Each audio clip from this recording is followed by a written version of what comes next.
Hi friend, welcome to our channel friends. ఇవాల్టి వీడియోస్లో PM Kisan 17 విడత గురించి ఒక కొత్త అప్డేట్ అయితే రావడం అయితే జరిగింది ఫ్రెండ్స్.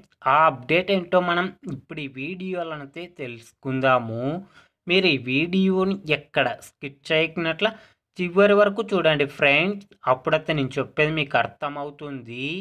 అలాగే వీడియో నచ్చితే ఒక లైక్ చేసి ఇంతవరకు మన ఛానల్ సబ్స్క్రైబ్ చేయని వాళ్ళు వెంటనే సబ్స్క్రైబ్ అయితే చేయండి ఫ్రెండ్.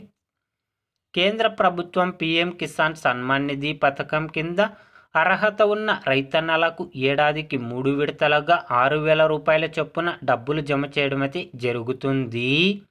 కేంద్ర ప్రభుత్వం పిఎం కిసాన్ సన్మాన్ నిధి పథకం కింద అర్హత ఉన్న రైతన్నలకు ఇప్పటి వరకు 16 విడతల డబ్బులనైతే జమ చేయడం అయితే జరిగింది. ఇప్పుడు పిఎం కిసాన్ 17 విడత డబ్బులు జమ చేయడానికి కేంద్ర ప్రభుత్వం సిద్ధమైతే అవుతుంది ఫ్రెండ్స్. కాబట్టి అర్హత ఉన్న రైతన్నలకు పిఎం కిసాన్ 17 విడత డబ్బులు మరో వారం రోజుల్లో వారి బ్యాంక్ ఖాతాల్లో జమ కావడం అయితే జరుగుతుంది ఫ్రెండ్స్. పిఎం కిసాన్ గురించి ఏ చిన్న అప్డేట్ వచ్చినా వెంటనే తెలుసుకోవాలి అంటే వెంటనే మన ఛానల్ని సబ్స్క్రైబ్ అయితే చేయండి friends. Thank you for watching my video.